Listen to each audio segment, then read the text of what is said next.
Hello students, welcome to the class.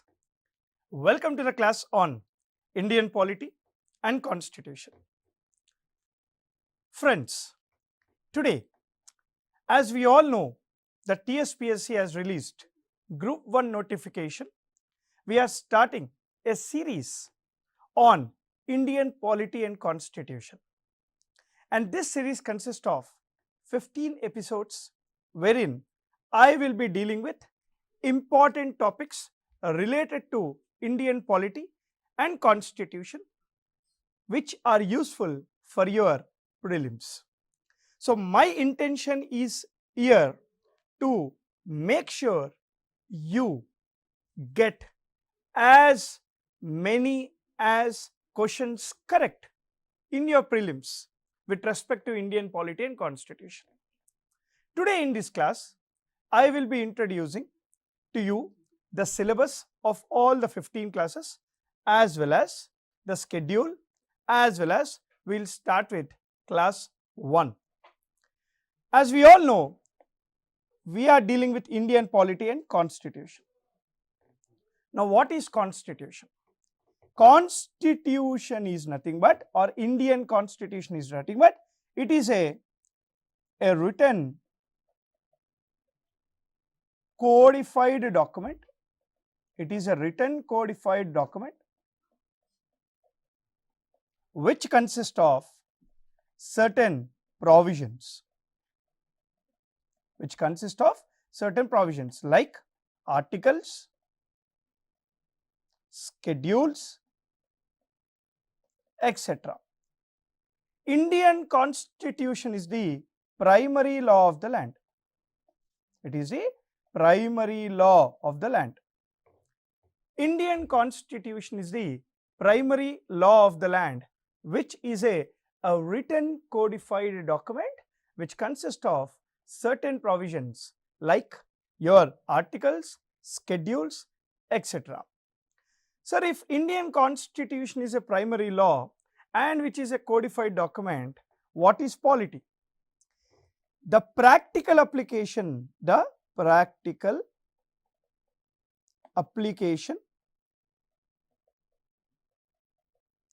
of this constitution is called Indian polity. The application of the constitution is called Indian polity. To sum up, the constitution or the Indian constitution is a written codified document which consists of certain provisions like your articles, schedules, etc. The practical application of this constitution is called polity, and the purpose of this application is for good governance. The purpose of the application is for governance. Not only governance, the purpose of this application of the constitution is for maintaining an order in the society, that is your social order. Not only for social order, the purpose of application of the constitution is to achieve inclusive development.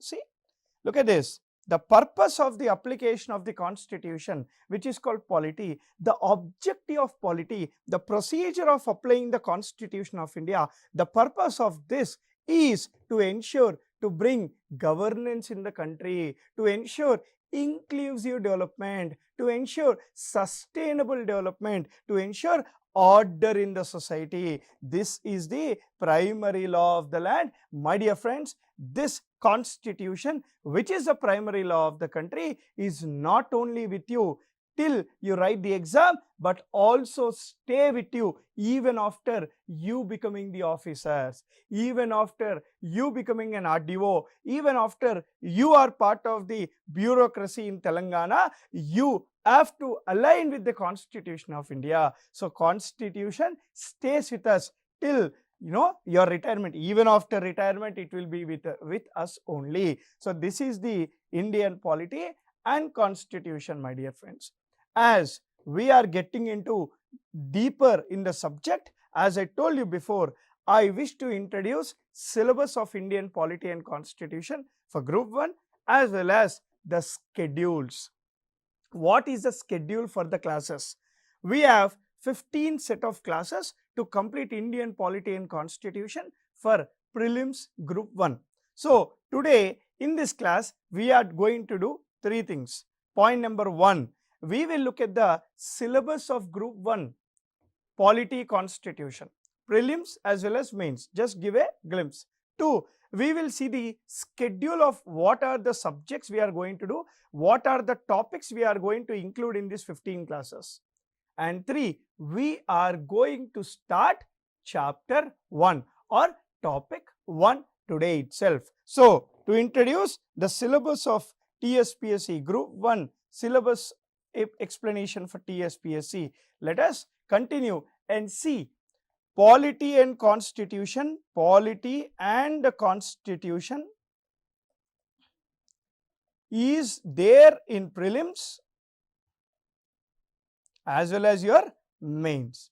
So let us see where in prelims we have Indian Polity and Constitution, where in mains you have Indian Polity and Constitution. See, the advantage of Indian Polity and Constitution is it is scoring. It is scoring.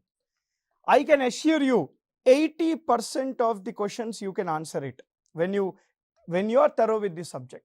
It is not like any other subject where it is very difficult to remember, but Indian Polity and Constitution is scoring and it is very easy to remember. So don't neglect this subject because it might get you that one extra mark to get you RDO or Deputy Collector. So that is what I mean. So let's continue with the syllabus now.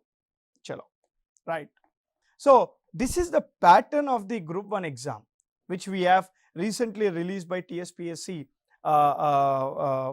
organization. So we have prelims test. We have two things here. See, there are two stages. Stage 1 is prelims. Stage 2 is written examination, that is called mains. Now in the stage 1 you have prelims where you have 150 marks, 150 questions, 150 minutes. 150 marks, 150 questions and 150 minutes. And this prelims is called general studies and mental ability. All 150 questions here are only based on objective type MCQs, multiple choice questions. Now our 15 sessions or our classes in the future will be useful for you directly in the prelims. What are the topics which we are going to cover in the prelims? If you look at the prelims syllabus, if you look at the prelims syllabus here, if you look at the prelims syllabus here, you have something called current affairs. Our classes starting from today will be helpful for your current affairs, regional and also national, which covers polity related current affairs. Polity related current affairs. For example, see, we have President of India elections in the year 2022. In the year 2022, we have President of India elections, and that procedure of electing the President of India is discussed directly in Article 54 and Article 55 of the Constitution. So Article 54 and Article 55 talks about the elections to the President of India. Now this as a part of our topics we will be covering. So in this way we are going to cover the current affairs which are directly given in point number 1 of your prelims test. Now not only this, we have something called 8th point. If you look at the 8th point here, it directly says Indian Constitution and Polity. Indian Constitution and Polity. Governance and public policy, your 9th point. Right issues, right? You have right issues here, which is directly linked to your polity syllabus. We have topic number 1, topic number 2, topic number 3 and topic number 4. We have 4 direct topics from Indian polity and constitution which we are going to see in this sessions. We have 150 questions divided by total 13 topics, right? So, minimum 8 questions per each topic. We have 8 here, so 8 plus 8, that is 16, and this is a subtopic, so I will take only 4 questions, and even current affairs is a subtopic, so I will take 4 questions. So, this class will be helpful for you to directly ensure you get almost 24 questions correct. 24 questions correct. That is almost 15% of our entire MCQs. So, I am just telling you how important these classes are. Now, coming to mains, if you look at the main syllabus here, we have a paper. If you look at the main syllabus here, we have a paper called Paper 3.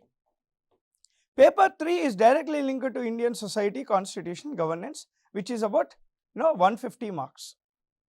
3 hours is given, 150 marks.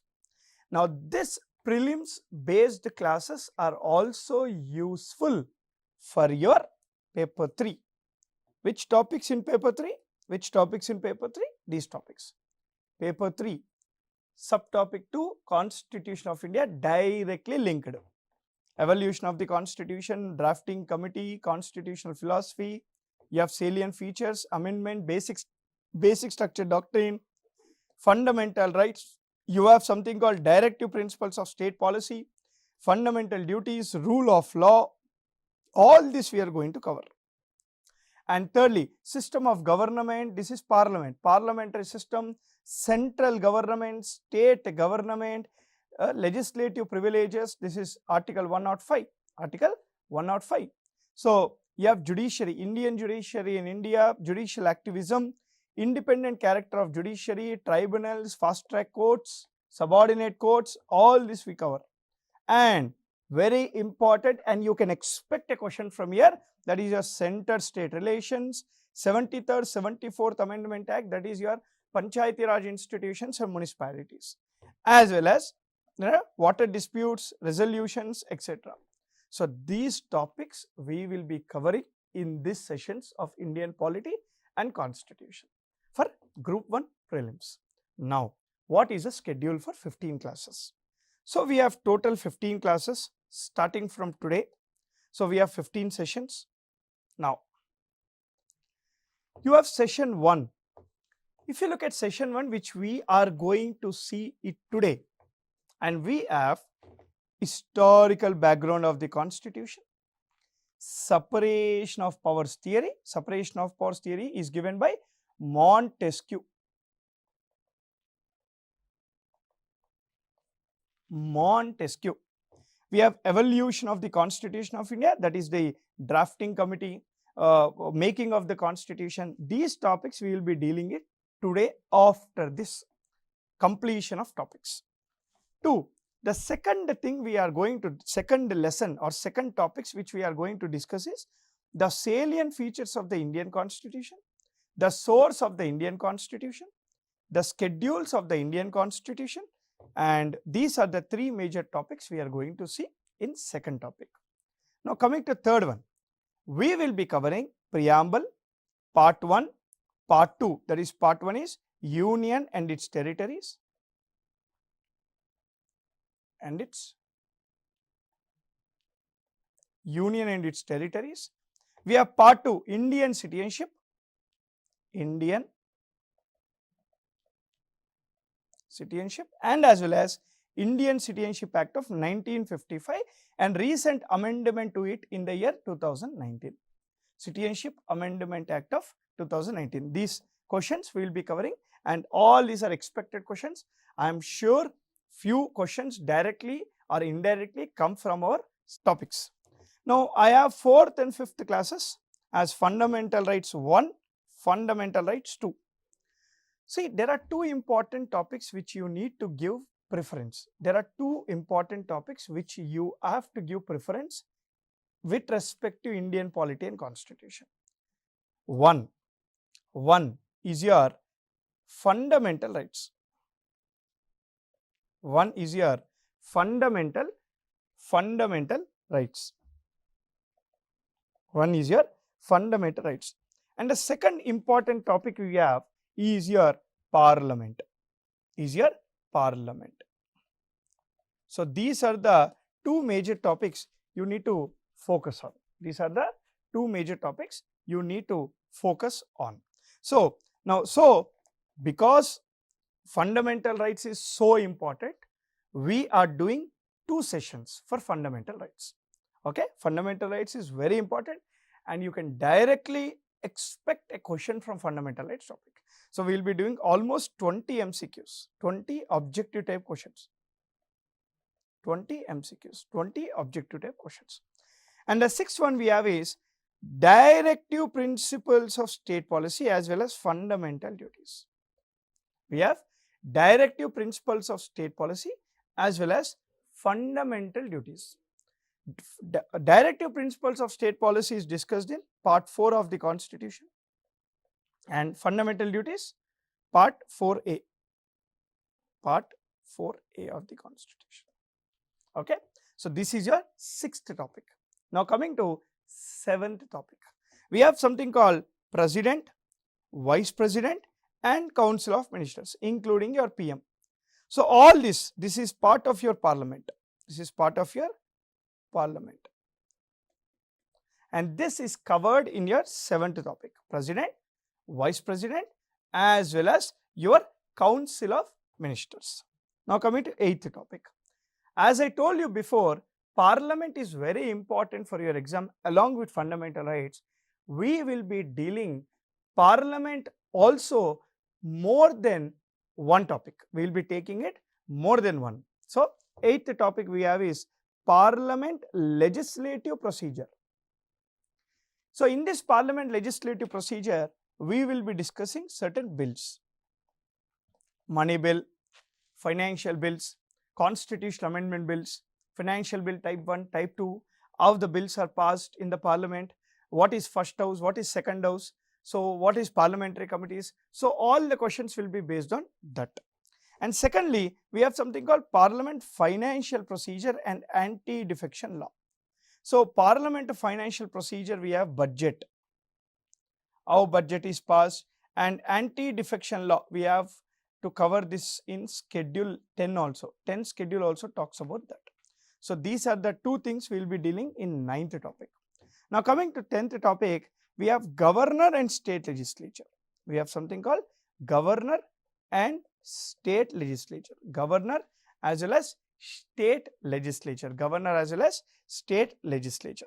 So this is part 6 of the constitution. Part 6 of the constitution. Right. Now look at this 11th important topic we have. Emergency provisions in India. As part of the emergency provisions, we will be covering 3 emergencies: national emergency, state emergency and we have financial emergency. So state emergency is also called president rule. The 12th topic we have is center-state relations. So center-state relations also, we have 3 major things. We have 3 major things. What are they? Legislative relations, administrative relations as well as your financial or financial relations. These 3 relations we cover as well as the commissions or the amendments associated with that center-state relations. The 13th one we have is local governance, where we cover Panchayati Raj institutions and municipalities. And the 14th topic we have is Indian Judiciary. As part of Indian Judiciary, we focus on 4 elements. 1. Supreme Court, 2. High Court, 3. Subordinate Court and 4. Tribunals or tribunals. Fast track courts they are called. So these are the 4 topics we cover in this Indian Judiciary topic. Now lastly we have constitutional, non-constitutional bodies. So what are the meaning of constitutional bodies? Those authorities which get power and authority directly from the constitution is called constitutional bodies. What is a non-constitutional body? Those bodies which get authority by a law made in the parliament, by a law made in the state legislature. They are established by a law. They are called non-constitutional bodies. For example, constitutional bodies, we have Election Commission of India, Union Public Service Commission, Finance Commission, etc. For non-constitutional bodies, we have Central Information Commission, National Human Rights Commission, National Commission for Women, National Commission for Minorities, etc. So these are the topics which we are going to cover. These are the entire topics in this series of Group 1 Prelims English Medium TSPSC for upcoming exam notification or for notification. So now today in this class, let's start the first topic today. Look at the first question. Look at the first question revolving around the topic 1. So topic 1 to discuss the historical background, separation of powers theory and evolution of the Constitution of India. Now evolution of the Constitution of India is also called the making of the Indian Constitution.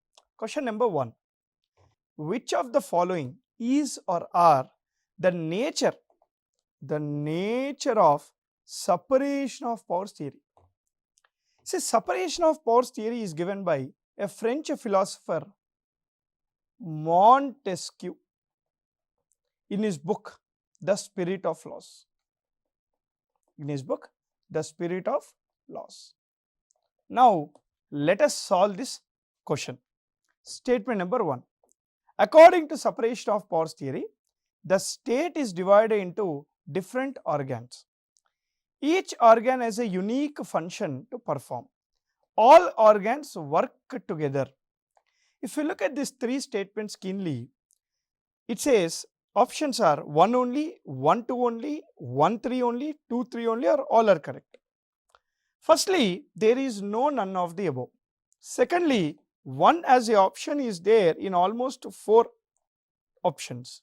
So 1 should be correct, and it is correct because according to separation of powers theory, the state is divided into 3 major organs: legislature, executive and judiciary. Now this is correct. 2. Each organ has a unique function to perform. Absolutely correct. Legislature to make laws, executive to implement the laws, and judiciary to review the laws, to review those laws.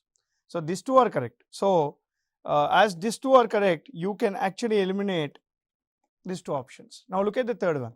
All organs work together. If you look at the separation of powers theory as a theory, not in India, but as a theory, every organ is unique and do not interfere with each other. It is USA where the separation of powers theory is in absolute terms. In India, separation of powers theory is not in absolute terms because it is in diluted term. Because in India, legislature and executive work together. But I am not talking here in terms of India. I am talking here in terms of the true nature of separation of powers theory. If you see the true nature of separation of powers theory, all organs work together is a wrong statement. So the answer is B. 1 and 2 is a correct statement. Look at the next question. This question is linked to historical background. Consider the following and choose the correct statement. Regulation Act of 1773 is the first step towards centralization of administration in India. Absolutely correct statement. And Charter Act of 1833 is the final step towards centralization of administration in India. The first step is 1773 Act and the final step is your Charter Act of 1833. where according to 1833 Act, East India Company has purely become a political organization, administrative organization. It is not a commercial entity. So, first statement is correct. Look at the second statement. Government of India Act 1935 introduced diarchy in the center. See, diarchy is actually introduced by Government of India Act 1919, which is called Montagu-Chelmsford reforms. Even though diarchy was introduced by 1919 Government of India Act, it is introduced in provinces. It is introduced in provinces. So, in the center, it is introduced by Government of India Act 1935.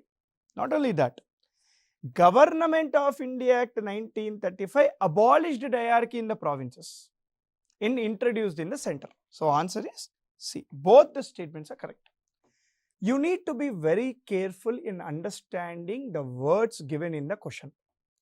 Each and every word is important when you are solving an objective type question. See, till here it may look wrong, but because of this word, this statement is correct. So, that is the meaning. Our intention through these classes is to ensure that you keep all the questions, you go with all the questions correctly. That is the meaning. So, next question. Consider the following and choose the correct statement. So, wherever you feel that this word is important, please round up it so that it will be easy. The first Public Service Commission in India was set up in 1926 on the recommendations of Government of India Act 1919. See, Government of India Act 1919 recommended to create a Public Service Commission. So, as part of 1919 Government of India Act, which is also called Montagu-Chelmsford reforms, a Public Service Commission was established in 1926 on the recommendations of Lee Commission. On the recommendations of Lee Commission. What we all know now today is your Union Public Service Commission discussed in Article 315. Article 315 of the Constitution talks about Union Public Service Commission. Look at the second statement. So, first statement is correct. Look at the second statement. The Government of India Act 1935 provided for setting up Public Service Commission in the provinces. And this is talking about State Public Service Commission. Today it is called state, but in British area they are called provinces. So, even this is correct. Answer is C. Don't think it is an easy question. Even today in the Indian Constitution, State Public Service Commission is discussed in Article 315. So, Article 315 talks about three things: Union Public Service Commission, State Public Service Commission, Joint Public Service Commission. Okay, Joint Public Service Commission. Very, very important for the exam. Look at the question number 3. Yeah, which act is also called Act of Good Government in India? Which of the following is called Act of the Good Government in India? Is it Indian Councils Act 1861? No way. It is Government of India Act 1909? No way. Is it Government of India Act 1935? Maybe. Is it Government of India Act 1858? Maybe. Meaning, from student perspective, you might feel two options correct because of their importance.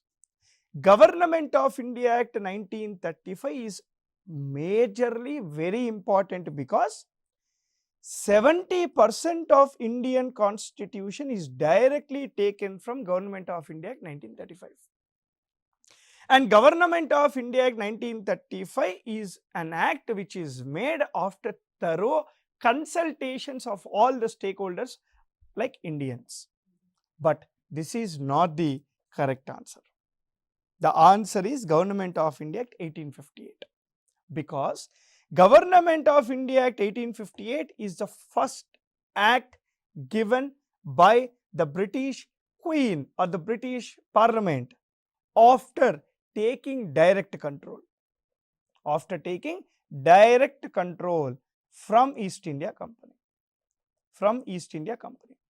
because Government of India Act 1858 is the first act given by the British Parliament after taking the control from East India Company. This act is also called Act of Good Government in India, Act of Good Government in India. And this act is result of Sepoy Mutiny 1857. The major reason for this act is Sepoy Mutiny 1857. Look at the next question we have. The recommendations of the స్థాయ్ Commission are reflected in which act? So, simply you can easily directly answer this question. Why? స్థాయ్ Commission was established in 1927. స్థాయ్ Commission was established in 1927. So, the recommendations of స్థాయ్ Commission should be reflected only after the act of passed after 1927, correct? So, 1919 cannot be the answer, 1909 cannot be the answer. It may be none of the above or Government of India Act 1935.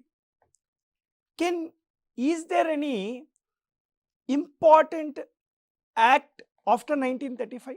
There is no important administrative act after 1935. So, the answer is B.